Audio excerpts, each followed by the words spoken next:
Hello friends, नमस्कार। मैं उदय भानु आप सभी का केवी क्लास में स्वागत करता हूं।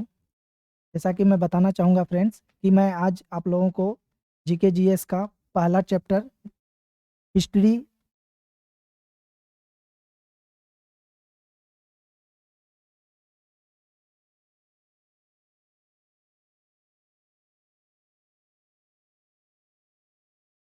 हिस्ट्री का एक वीडियो शेयर करने जा रहा हूं। मैं अपेक्षा करूंगा कि इससे बाहर एक भी क्वेश्चन ना आए किसी भी एग्जाम में।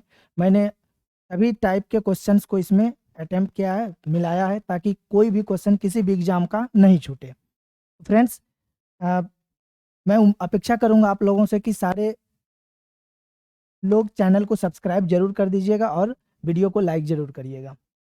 तो चलिए आज वीडियो अपना स्टार्ट करते हैं। आज हमारा वीडियो एनिशिएंट हिस्ट्री से रहेगा, ठीक ना।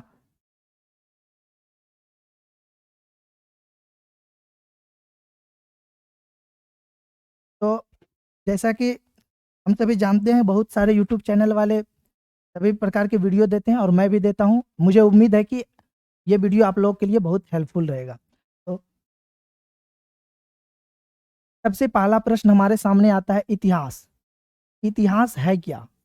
तो फ्रेंड्स, जैसा कि हम लोगों ने आज तक पढ़ा है, एक देहाती कहावत भी है हमारे यहाँ प्रचलित, जिसको बोलते हैं कि इति मने बीती, हाथ मने कहानी। मतलब बीती हुई घटनाओं को याद करना, बीती हुई घटनाओं का स्मरण इतिहास कहलाता है।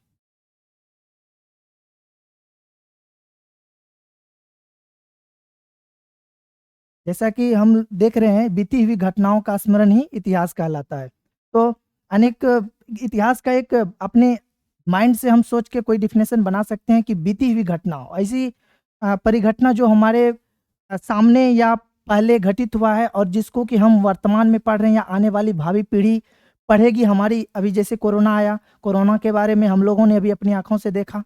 तो इस चीज को हमारे आने वाली पीढ़ी अपने इतिहास में पढ़ेगा कि कैसे कोरोना आया, कितने लोगों की जाने गई, इसमें कैसे ये हलचली मचा दिया। तो ये सारी घटनाएं कल के लिए इतिहास हो जाएंगी। तो देख सकते हैं, इसके आगे हम बात करेंगे। देखिए, एक चीज हम लोगों ने काफी दिनों से सुना भी होगा और देखा भी होगा, किसी भी चीज को हम पूर्ण रूप से सत्य तभी कह सकते हैं जब उसके एविडेंस और या प्रूफ हमको मौजूद होते हैं। तो फ्रेंड्स, इतिहास को भी जानने का, परखने का, समझने का एक प्रूफ चाहिए, एविडेंस चाहिए। तो हमारे पास इतिहास को जानने का मुख्य रूप से, यदि हम मोटा मोटी तौर पे जाने, तो इतिहास के मुख्य रूप से दो स्रोत हैं। इतिहास के मुख्य रूप से दो सोर्स हैं। एक पुरातात्विक स्रोत और दूसरा हम देखें तो उसको हम बोल सकते हैं लिखित स्रोत। लिखित स्रोत या लिखित साक्ष्य। तो हमने देखा, इतिहास को जानने के लिए हमारे पास दो तरह के साक्ष्य मौजूद हैं, एक पुरातात्विक साक्ष्य और दूसरा लिखित साक्ष्य। तो जैसा कि हम लोग जानते हैं, पुरातात्विक, ये इस शब्द का एक व्यापक अर्थ है। पुरातात्विक, इसका कहने का तात्पर्य होता है वैसा साक्ष्य जो तत्व समेत प्राप्त हुआ, तत्व सहित। अर्थात इसमें इतिहास को जानने के लिए कुछ वस्तु मौजूद है जिसके आधार पे हम इतिहास के कालखंड को, उसमें घटित होने वाली विभिन्न प्रकार की घटनाओं को जानने का प्रयास करते हैं। तो पुरातात्विक साक्ष्य में हम देखें तो इसमें हमारा आ जाता है अभिलेख,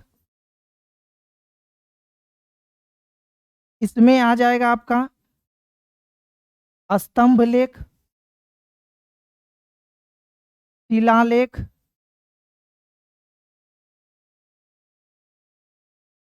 गुहालेख,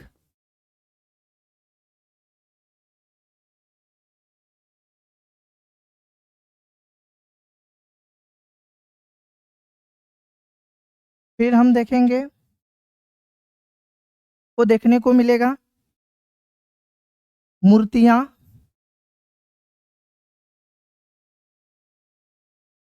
सिक्के, मृदभांड इत्यादि,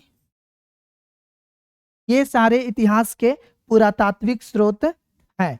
उसके बाद हम इसमें यदि बात करें अभिलेख की, तो स्तंभ लेख ऐसा लेख जो अ, एक स्तंभ में जिस इस टाइप का कोई स्तंभ होता है, इसमें कोई कोई शासक अपने बारे में कुछ कुछ लिखाता है, तो इसको हम स्तंभ लेख बोल सकते हैं। सेकंड बात करें हम शिलालेख की, शिला माने पत्थर, और पत्थर में उकेरे गए लेख। पहले के जमाने में क्या होता था कि अपने बारे में बताने के लिए, या कोई कोई होता था कि जो विभिन्न घटनाओं से लोगों को परिचित करवाना चाहता था, तो उसी आधार पे भावना को वो लोग शिलाओं में उकेर देते थे। तो इस तरह से इसको हम, जो शिलाओं में रचना की गई है, चाहे मूर्ति बनाई गई है, उसको हम शिलालेख बोलेंगे। फिर तीसरा बात, यहाँ पे गुहालेख।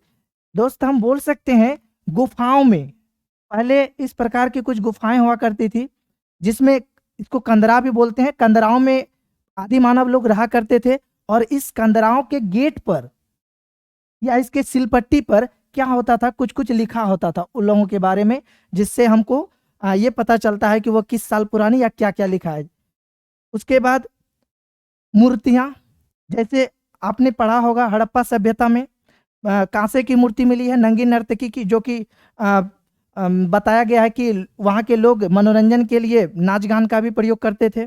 उसके बाद सिक्के। तो दोस्त सिक्के के बारे में हम लोगों को पता है कि सिक्के किसी भी ऐतिहासिक घटना को याद दिलाता है। उस समय का परिवेश कैसा होगा, राजा का व्यवहार कैसा होगा, राजा उदारवादी है या उसके पास पैसे हैं या नहीं है, कितने धन है, किस आधार यदि ज़्यादा धन होंगे तो ज़्यादा कीमती सिक्के जारी करेंगे, यदि नहीं होगा तो उसी आधार पे ये जारी करेंगे। जैसे हमको सोने के सिक्के, कांसे के सिक्के, उसके बाद शीशे के सिक्के इत्यादि बहुत सारे सिक्के मिले हैं। तो ये हमें क्या करवाता है, उस राजा को जिसने इसको जारी करवाया है, या तो उसका चित्र बना होता है या तो उसका कालखंड निर्धारित रहता है, जिसके आधार पे हम उसके बारे में जानते हैं कि आखिर वो राजा किस प्रकार का था, किस शताब्दी का था, किस एज का था, ये वगैरह हम सिक्के से जानते हैं।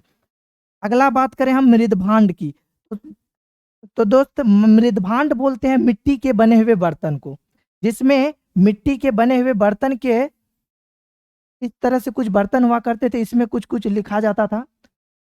तो ये मृदभांड भी पुरातात्विक साक्ष्य का एक प्रकार है। उसके बाद हम आते हैं लिखित साक्ष्य में।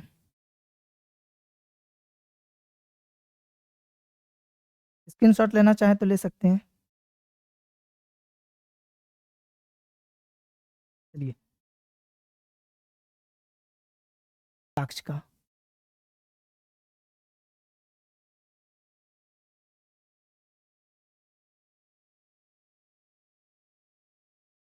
लिखित साक्ष्य में हम दोस्त देख सकते हैं, लिखित साक्ष्य में दोस्तों, लिखित साक्ष्य को हम दो प्रकार से बांट सकते हैं, ऐसे कहें तो तीन प्रकार से बांट सकते हैं। जैसे फर्स्ट में हम देख सकते हैं लिखित साक्ष्य में एक धार्मिक साहित्य, धार्मिक साहित्य, दूसरा धर्मेत्तर साहित्य,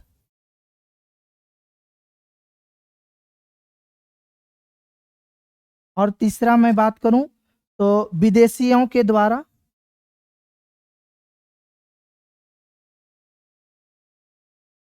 स्मरण जो दिए गए हैं, जो लिखे गए हैं उसको। इस तरह से लिखित साक्ष्य हमें तीन रूपों में देखने को मिलते हैं। धार्मिक साहित्य यदि बोले तो धार्मिक साहित्य से हमें, धार्मिक साहित्य में हम वेद, उपनिषद,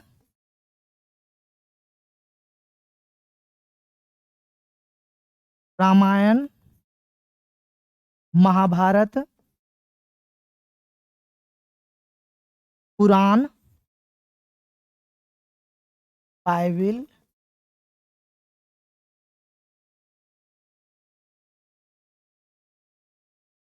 इन सभी चीजों को हम धार्मिक साहित्य में जान सकते हैं। ये सोर्स वैसे हैं जो हमें इतिहास की जानकारी उपलब्ध कराते हैं। फिर मैं बात करूं धर्मेतर साहित्य, इसका शाब्दिक अर्थ यदि मैं खोजूं तो धर्म से इतर, धर्म से अलग, वैसा साहित्य जो धर्म से हटकर है। जैसे आप देखते होंगे अष्टाध्यायी का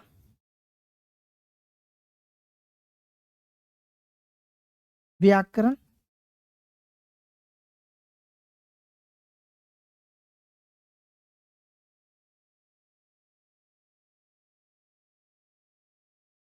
कौटिल्य का अर्थशास्त्र,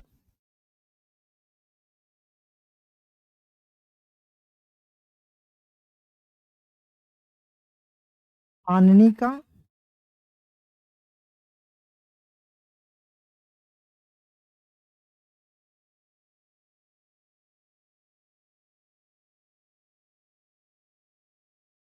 इत्यादि को हम धर्मेतर साहित्य में देख सकते हैं। धर्मेतर साहित्य कहने का तात्पर्य हुआ ऐसे साहित्य जिसको धर्म से कोई लेना देना नहीं होता है। उस समय के ऐतिहासिक घटना और उस समय के राजा राजाओं की जो बात थी, जो उनके शासन के संदर्भ में जो कमियां थी या जो भी था, उस सब इन सारे पुस्तकों में लिखे होते हैं। उसके बाद यदि विदेशियों का विवरण देखें हम, तो इसमें हम देखेंगे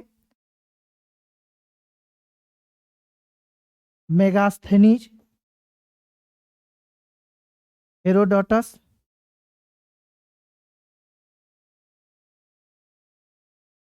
हेरोडोटस, उसके बाद पाहियान,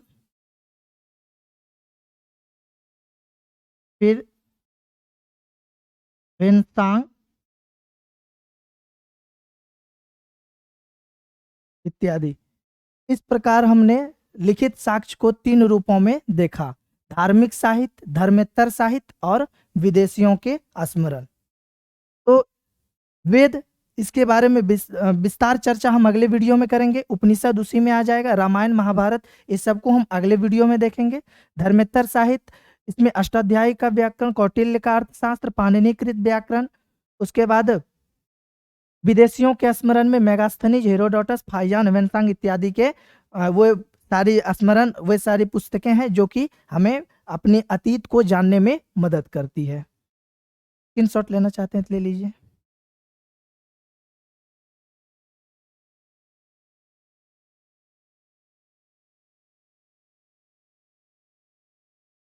ये।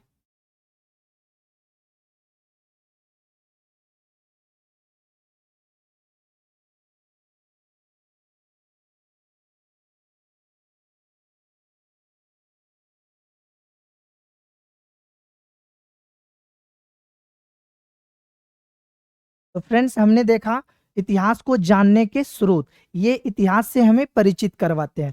अब हमें बात करना है इतिहास को हम पढ़ेंगे कैसे। तो विद्वानों ने इतिहास को पढ़ने के लिए इतिहास को मुख्य रूप से 3 वर्गों में विभाजित किया है।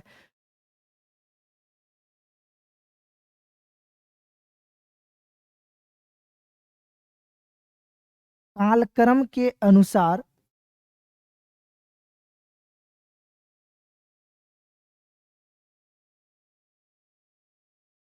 इतिहास को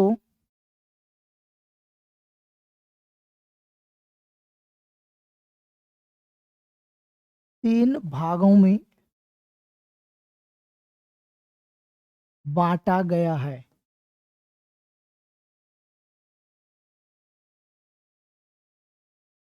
इसमें हम देखेंगे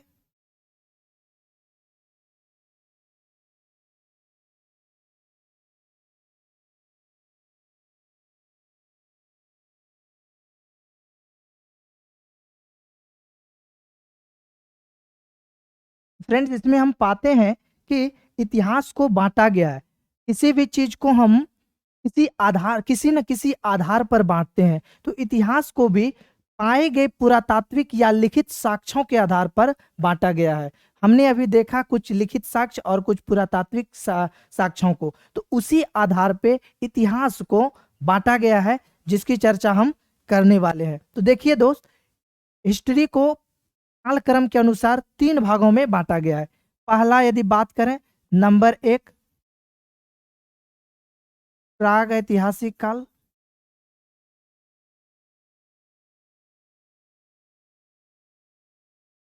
इसी का और बोले तो प्रागैतिहासिक काल।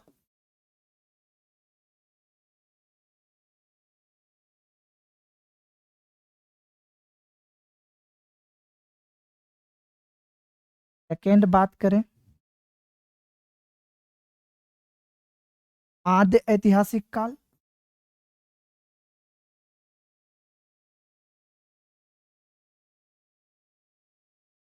और फिर बात करें तीसरा का, ऐतिहासिक काल।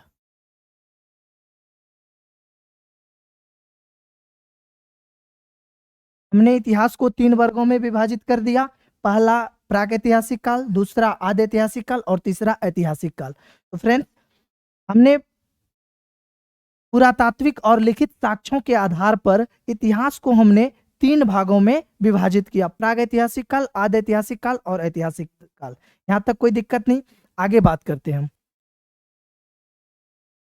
प्रागैतिहासिक काल, आद्य ऐतिहासिक काल और ऐतिहासिक काल, इस तीनों को हमने लिखित या पुरातात्विक साक्ष्य के आधार पर क्यों बांटा? क्योंकि दोस्त, हमें पहले प्रागैतिहासिक काल को जानना है कि प्रागैतिहासिक काल कहते किसको हैं। तो जैसा हम लोग जान सकते हैं कि इतिहास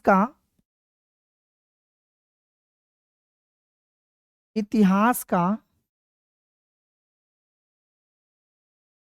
ऐसा कालखंड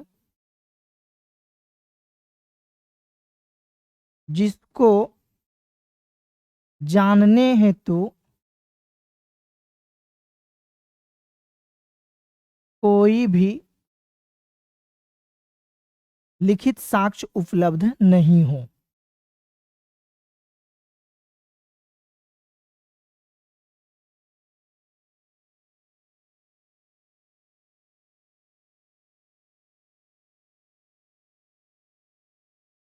फिर आद्य ऐतिहासिक काल की बात करेंगे, जिसमें जिसको जानने के लिए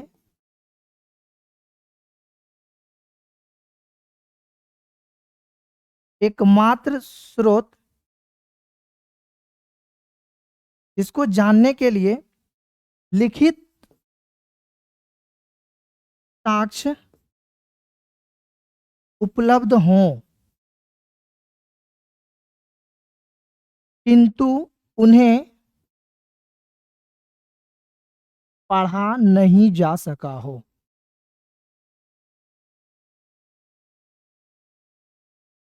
फ्रेंड्स, जैसा कि हम देख रहे हैं, इतिहास का ऐसा कालखंड जिसको जानने हेतु कोई भी लिखित साक्ष्य उपलब्ध नहीं हो। तो उस टाइम के आदमी ऐसे थे कि उसको खुद पता नहीं था कि मैं कौन हूं, बस उसे पेट भरना आता था। तो वो लिखेंगे क्या? तो इसलिए उन्होंने कुछ नहीं लिखा, तो हम लोगों को कुछ नहीं मिला। इतिहास का एक ऐसा कालखंड है जिसमें कोई भी लिखित साक्ष्य नहीं मिला है, और फिर इसे जानने का एकमात्र सोर्स बच जाता है, जिसका नाम हम बोलेंगे पुरातात्विक साक्ष्य। पुरातात्विक साक्ष्य के आधार पर ही हम प्रागैतिहासिक काल को जानने का प्रयास करते हैं और किए हैं। अगला है आद्य ऐतिहासिक काल। उसमें हमने लिखा है, इतिहास का ऐसा कालखंड जिसको जानने के लिए लिखित साक्ष्य उपलब्ध हो, किंतु उन्हें अभी तक पढ़ा नहीं जा सका हो। ये ऐसी बात हो गई, भूख लगी है, भोजन हाथ में है, खा नहीं सकते हैं। तो बस वही बात है, लिखित साक्ष्य उपलब्ध है लेकिन अभी तक उन्हें पढ़ने में सफलता नहीं मिल पाई है, जिस कारण इसे आद्य ऐतिहासिक काल कहा गया है। यदि हम एग्जाम्पल की बात करें तो प्राग ऐतिहासिक काल में फॉर एग्जाम्पल हम देख सकते हैं पाषाण काल। पाषाण काल में जैसा कि हम लोगों को पता है कि सारी चीज पत्थर ही थे, पाषाण ही जीवन था वहां के, इसलिए उसे उस काल को पत्थरों के उपभोग के कारण, पत्थर के अत्यधिक प्रयोग के कारण उस काल को पाषाण काल बोला गया। उसके बाद आदि ऐतिहासिक काल, इसमें हम रख सकते हैं हड़प्पा सभ्यता।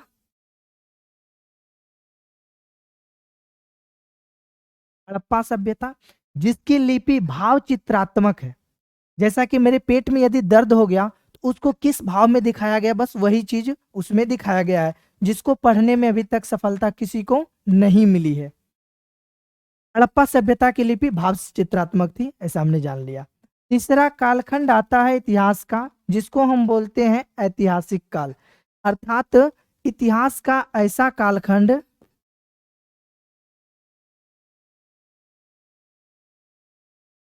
जिसको जानने हेतु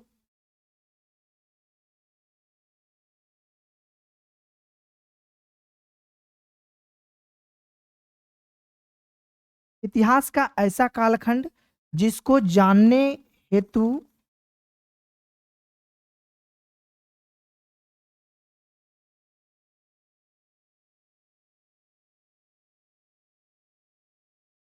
लिखित साक्ष्य उपलब्ध हों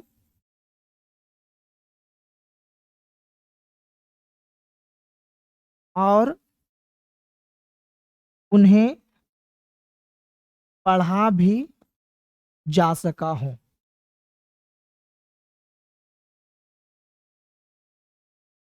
हमने देखा इतिहास का ऐसा कालखंड जिसको जानने हेतु लिखित साक्ष्य उपलब्ध हैं और उनको हम पढ़ भी सके हैं। जैसे हम देखेंगे वैदिक काल,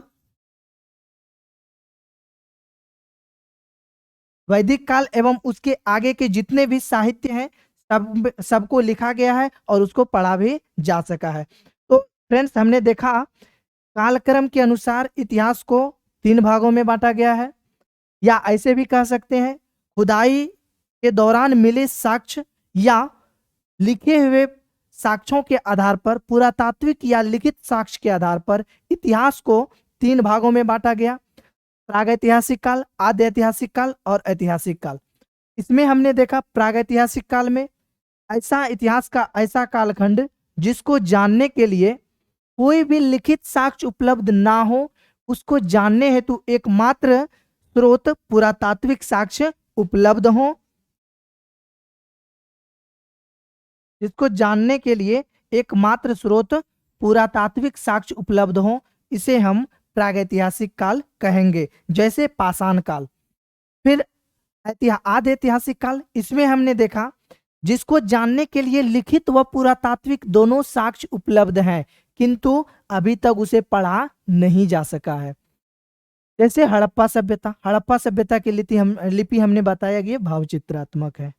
ऐतिहासिक काल, ऐतिहासिक काल हम देखेंगे इतिहास का ऐसा कालखंड जिसमें लिखित व पुरातात्विक साक्ष्य तो उपलब्ध हैं और उसे पढ़ा भी जा सका है। तो फ्रेंड्स, हमने इस तरह से प्रागैतिहासिक काल, आद्य ऐतिहासिक काल और ऐतिहासिक काल को जान लिया। स्क्रीनशॉट लेना चाहते हैं ले लीजिए।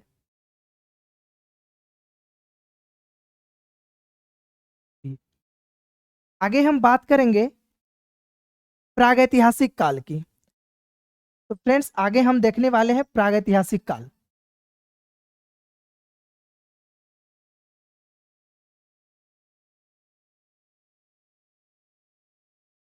एकदम मजे से पढ़िए और मुझे उम्मीद है कि सारी बातें आपको समझ में आएंगी। और यदि कोई क्वेश्चन हो तो कमेंट बॉक्स में कमेंट करिए, फिर मैं नेक्स्ट डे उसका सॉल्यूशन करने का प्रयास करूंगा। तो फ्रेंड्स, हम देखेंगे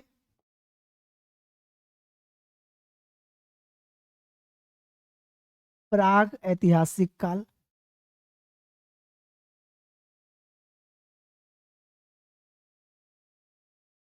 या प्रागैतिहासिक काल।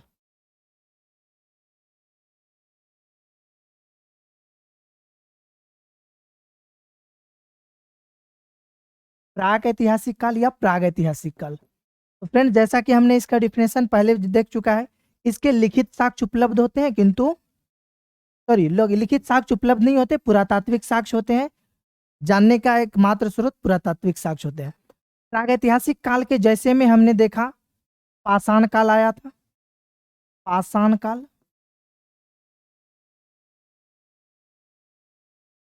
आज हम विस्तार से चर्चा करने वाले हैं पाषाण काल पे। तो देखेंगे हम लोग पाषाण काल, पैलियोलिथिक एज, इसके बारे में हम जानेंगे। तो फ्रेंड्स, पाषाण काल इतिहास का ऐसा कालखंड है जहां आदमी का मदद केवल और केवल पत्थर करता है। आदमी पूर्ण रूप से पत्थर पे डिपेंड होते हैं। इस पत्थरों के प्रयोग के कारण ही इस काल को पाषाण काल बोला गया है।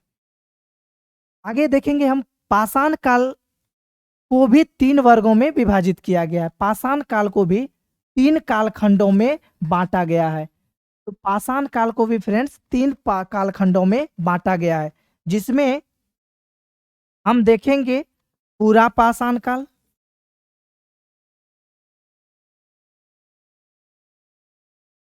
फिर नेक्स्ट मध्य पाषाण काल,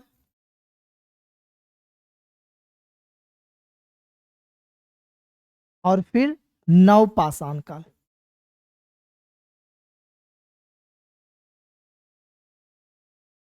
यदि हम ईस्वी की बात करें, टाइम पीरियड की बात करें, तो इसमें हम लगभग 20 लाख से 10,000 BC। इसके टाइम पीरियड की बात करें हम, तो ये 10,000 से 7,000 BC। और इसकी बात करें तो ये 7,000 से 2,500 BC, या कहीं कहीं आपको 4,000 से 300 BC भी मिल सकता है।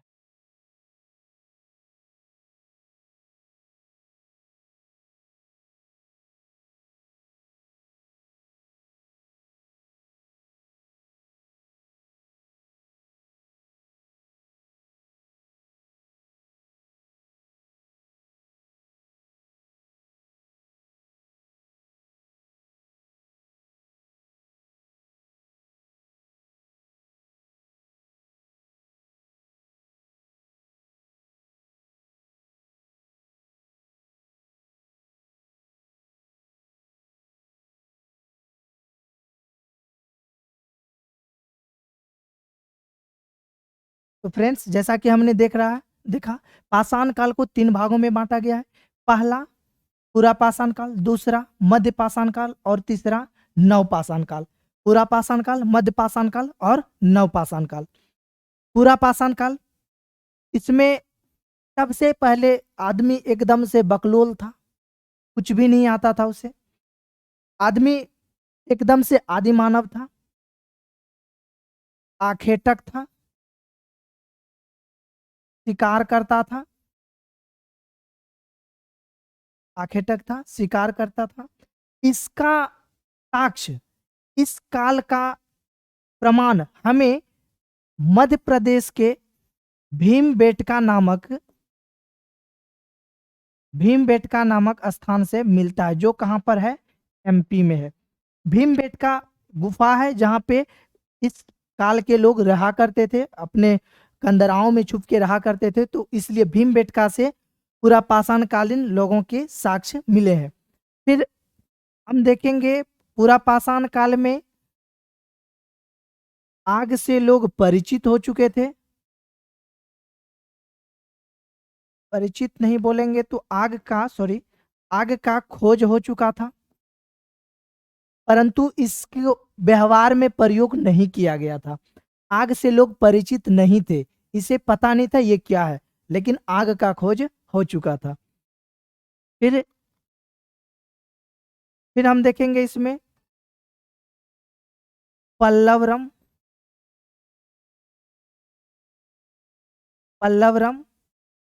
यहां से हथियार मिले हैं जो पहली मानव ने उपयोग किया था, कुल्हाड़ी।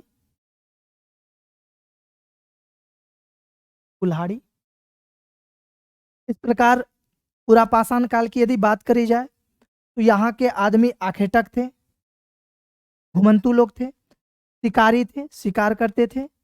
इस काल का एक स्थल भीमबेटका, जो मध्य प्रदेश में है, ये क्वेश्चन आया हुआ है। आग का खोज हो चुका था। पल्लवरम से कुल्हाड़ी मिला है, जो पूरा पाषाण कालीन है। इतना तक हमने देख लिया। आगे हम बात करेंगे मध्य पाषाण काल का। आगे हम बात करने जा रहे हैं मध्य पाषाण काल का। तो फ्रेंड्स, यहाँ पे लोग क्या होते थे, पूरा पाषाण काल में आदमी कुछ हष्ट-पुष्ट हुआ करते थे, तो ये लोग बड़े पत्थरों का उपयोग करते थे, तिलेखड़ी का, बड़े पत्थरों का, जिन्हें हम तिलेखड़ी या संगमरमर भी बोल सकते हैं। अब आदमी का धीरे धीरे क्या हो रहा है, साइज घट रहा है, कमजोर होता जा रहा है। अब ये क्या करने लगा, माइक्रोलिथ, सूक्ष्म पत्थर, सूक्ष्म पत्थरों का उपयोग करने लगा। आदमी अभी भी आखेटक था, शिकार करता था। एक चीज हुई थी इसमें, खेती करना जान गए थे लोग। खेती व पशुपालन, खेती व पशुपालन की समझ, खेती व पशुपालन की समझ। जैसे कि बात करें हम खेती की, तो खेती का सबसे प्राचीनतम साक्ष्य मेहरगढ़ से मिला है। उसके बाद पशुपालन का पहला साक्ष्य हमें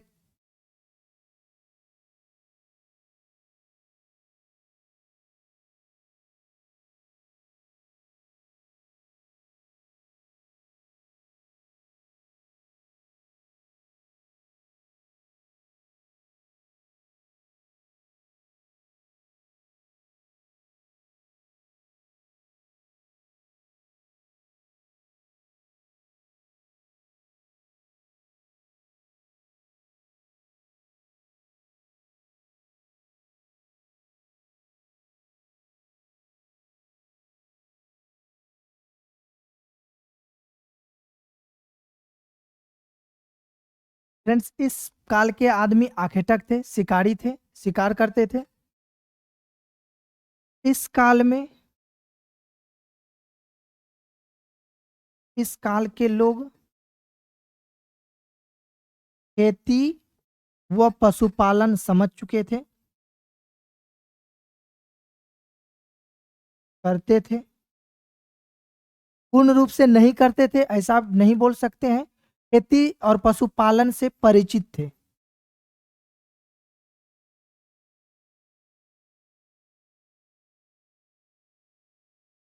यदि हम बात करें स्थल का, तो यहां से मानव का अस्थि पंजर, इस काल का अस्थि पंजर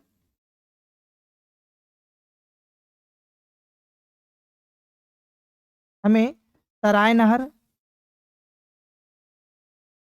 नहर से मिला है। इस काल में पशुपालन के साक्ष्य में राजस्थान के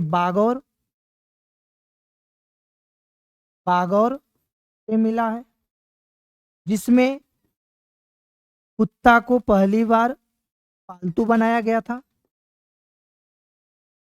तो फ्रेंड्स, हमने देखा माइक्रोलिथ सूक्ष्म पत्थरों का उपयोग करते थे, आदमी आखेटक थे, शिकारी थे, शिकार करते थे। इस काल के लोग खेती व पशुपालन करते थे। इस काल का पहला अस्थिपंजर सराय नहर से मिला है। इस काल से हमें राजस्थान के बागौर से पशुपालन के साक्ष्य मिले हैं। तो ये हमारे मध्य पाषाण काल की घटनाएं हैं। तो फ्रेंड्स, आदमी का मुख्य, यदि पूरा पाषाण काल की बात करी जाए, तो आदमी का मुख्य जो कार्य था वह भोजन को ग्रहण करना था, इसलिए इसको खाद्य संग्राहक भी बोला गया, खाद्य संग्राहक। अब बात करते हैं हम नवपाषाण काल की। तो हम देखेंगे कि इतिहास को बदलने का काल, जो इतिहास में भारी बदलाव आया, वह नवपाषाण काल में आया।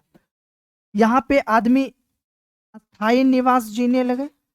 जो घुमंतु थे वे लोग अस्थाई निवास, घर बना के रहने लगे। क्यों रहने लगे भाई, इसके पीछे भी एक कारण है।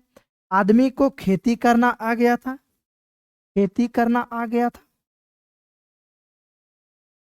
पशुपालन, पशुपालन व्यवस्थित रूप से करने लगे थे। अब खेती करेगा तो आदमी को वहाँ रहना होगा, क्योंकि सुरक्षा तो जरूरी है। पशुपालन करेगा, व्यक्ति को अस्थायी रहना पड़ेगा। फिर एक और बड़ी घटना हुई, आग से पूर्णतः परिचित हुए। आग का पूर्णतः प्रयोग, आग का प्रयोग हम बोल सकते हैं। आग का खोज, क्वेश्चन यहाँ फंसाने वाला है। आग का खोज कब हुआ? तो पूरा पाषाण काल में। और आग का यदि प्रयोग पूछे, आग का पहला प्रयोग नव पाषाण काल में जाके मिलता है। फिर इस काल में हमें मृदभांड का साक्ष्य मिलता है। मृदभांड, मिट्टी के बने हुए बर्तन को मृदभांड बोलते हैं। पहले क्या था, आदमी घुमंतु थे, खानाबदोश थे, खाना से मतलब रखते थे। फिर धीरे धीरे उसके दिमाग में, प्रवृत्ति में चेंजेज आते गया, वो बदलते गए। अब उनमें बुद्धि आ गई है। अब वे लोग धीरे धीरे चेंज हो गए, अस्थायी रूप से घर बना के रहने लगे, खेती करना सीख गए, पशुपालन व्यवस्थित रूप से करने लगे, आग का प्रयोग हुआ, मृदभांड का प्रयोग होने लगा। अब यदि खेती करेगा तो उसे ट्रांसपोर्टेशन की जरूरत पड़ेगी, तो इसके लिए उसने पहिए का आविष्कार किया। इस काल की और एक घटना, पहिए का खोज हुआ। पहिए का खोज। फिर हम देखेंगे चावाधान की प्रक्रिया। चावाधान की प्रक्रिया,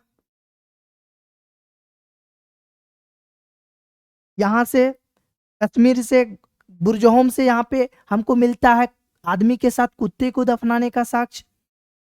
समाधान की प्रक्रिया आंशिक और पूर्णतः समाधान दोनों प्रकार के मिलते हैं, जिसमें आदमी को कुत्ते के साथ भी दफनाया गया है, कहीं कहीं आदमी को दफनाया भी गया है, जलाया भी गया है।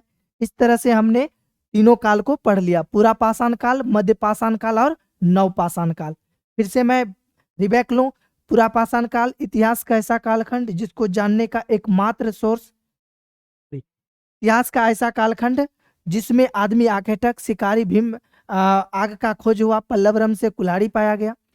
मध्य पाषाण काल, इसमें मैक्रोलिथ छोटे पत्थरों का उपयोग करने लगे औजार के रूप में। पशुओं को मारने के लिए उस समय इसके पास कोई भी औजार नहीं थे, ये छोटे छोटे पत्थरों का, पहले बड़े पत्थरों का उपयोग करते थे, अब छोटे पत्थरों का उपयोग करने लगे।